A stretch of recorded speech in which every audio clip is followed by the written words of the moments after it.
The weight loss plateau isn't real. It's your body winning a war you declared on it. This is a battle between your modern goals and your ancient survival hardware, and your biology has been training for it for 200,000 years.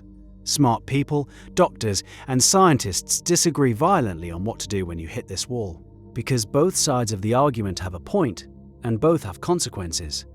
Where do you stand? By the end of this, you might change your mind. The case for working with your body begins with a simple, terrifying premise. Your physiology has no concept of your desire for summer abs or fitting into old jeans. It has only one directive written in the stone of evolutionary history: keep you alive. When you create a sustained calorie deficit, your body doesn't see a diet. It sees the early signs of a famine.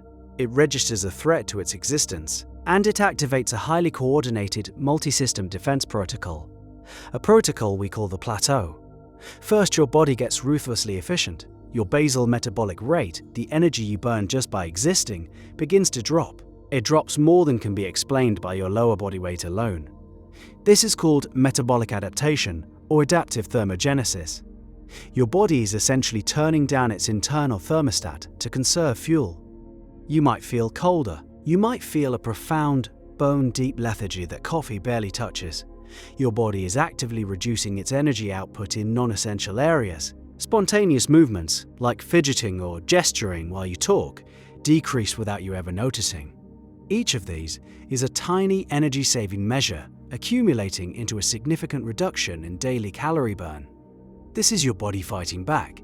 That sounds convincing. But there's a problem that goes deeper than just energy conservation. Your hormones begin a coordinated campaign against your willpower. Leptin, the hormone that signals satiety and tells your brain we're full, energy is abundant, starts to plummet. As leptin levels fall, your brain's perception of hunger skyrockets. Simultaneously, levels of ghrelin, the hunger hormone, surge. Ghrelin does more than just make your stomach rumble. It acts on the reward centers of your brain, making food, especially calorie-dense food, seem neurologically irresistible.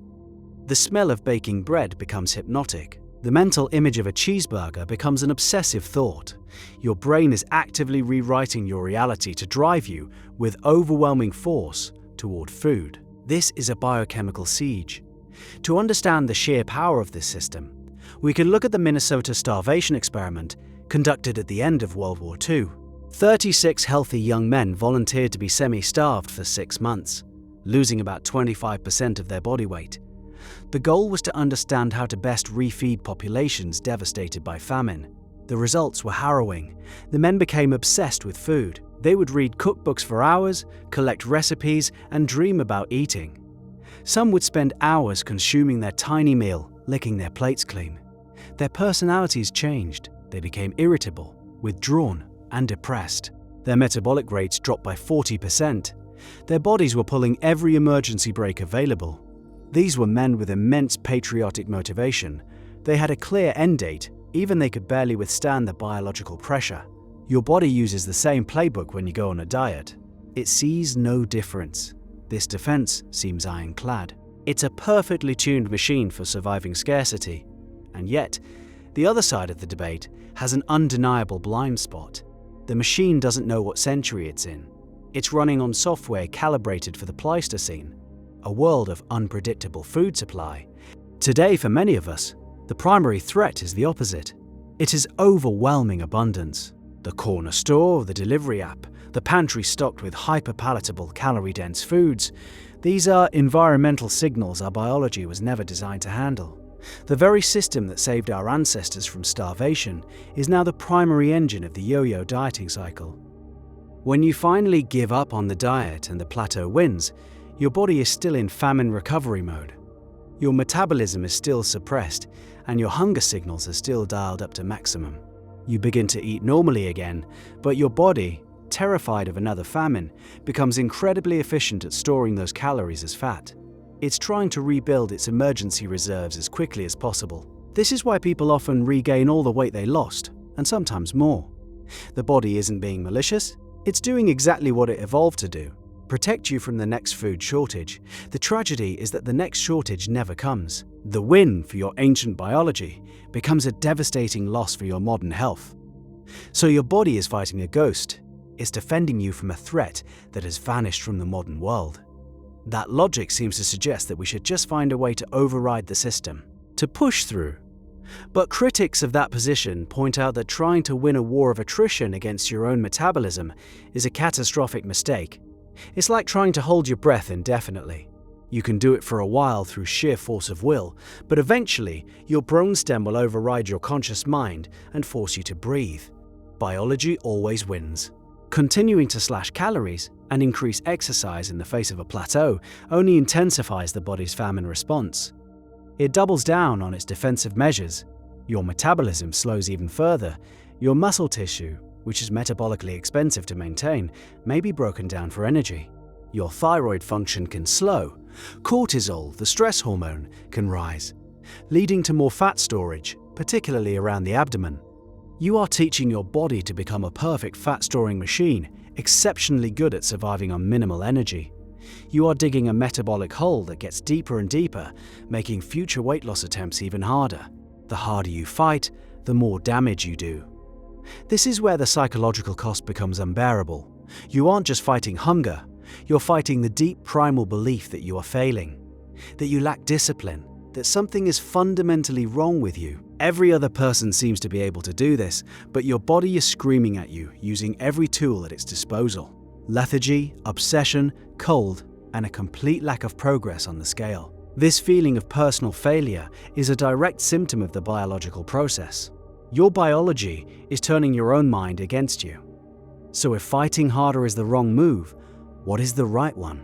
This is where the debate gets truly interesting. The emerging consensus suggests a strategic retreat. It sounds like giving up. It's actually a form of sophisticated negotiation with your own body. This approach involves intentionally signaling safety to the famine response system. This can take the form of a diet break, a period of 1 to 2 weeks where you bring calories back up to your maintenance level. It's not a binge. It's a calculated period of eating at the level that maintains your current weight. This strategic increase in calories sends a powerful message to your hormones. It tells your brain that the famine is over, food is abundant again. In response, leptin levels can begin to recover, sometimes surprisingly quickly. This helps to normalize hunger signals and reduce the obsessive food focus. Your metabolic rate can begin to creep back up. Your body starts to feel safe enough to turn the thermostat back on. You're coaxing the system out of its defensive crouch. You are managing your biology instead of trying to defeat it. A more advanced version of this is called reverse dieting. After a long period of dieting, instead of returning to old habits, you slowly and methodically add calories back into your diet, perhaps 50 to 100 calories per week. The goal is to find the highest possible calorie intake you can handle without gaining significant fat. You push your metabolism upward, week by week, teaching your body that it can handle more energy without panicking. This process repairs the metabolic damage done by dieting. It builds a higher, more robust metabolic foundation for the future. This school of thought also places a huge emphasis on building and preserving muscle. Muscle is your body's most metabolically active tissue. A pound of muscle burns significantly more calories at rest than a pound of fat. During a diet, aggressive calorie restriction without adequate protein and resistance training tells your body that this expensive muscle tissue is a luxury it can't afford. Preserving it, or even building it, throughout a weight loss phase is like investing in a bigger engine for your car. It raises your resting metabolic rate, creating a buffer that makes fat loss easier and plateaus less likely. It shifts the entire focus from just losing weight to changing your body's composition. This approach seems smarter, it's patient, it's strategic, it works with your biology, not against it. And yet, this raises an even deeper, more uncomfortable question. If this biological battle is so intense and requires such careful long-term negotiation, why are we so utterly determined to pick it in the first place? The plateau feels like a wall, a point of failure. But perhaps it's a checkpoint. It is your body, in its ancient wisdom, putting a hand on your chest and asking a question. Are you sure? Is this frantic sprint sustainable? Or is it time to reconsider the nature of the war itself? Maybe the number on the scale was always the wrong target. We chase it because it's simple, it's measurable. But what we truly want are things the scale can't measure. We want more energy. We want to move through the world with confidence. We want freedom from the constant draining noise of food obsession and body shame. We want health. Chasing a number often leads us away from all of those things. It leads to metabolic damage, nutrient deficiencies, and a broken relationship with food. The plateau might be the point where the pursuit of a lower weight actively begins to destroy our health.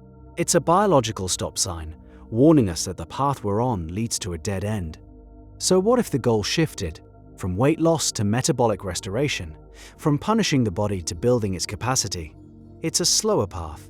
It requires more knowledge and patience. It doesn't offer the quick, dramatic results that our culture celebrates, but it might be the only path that leads to a place that is actually sustainable. A place where your body is no longer an enemy to be conquered, but an ally to be understood.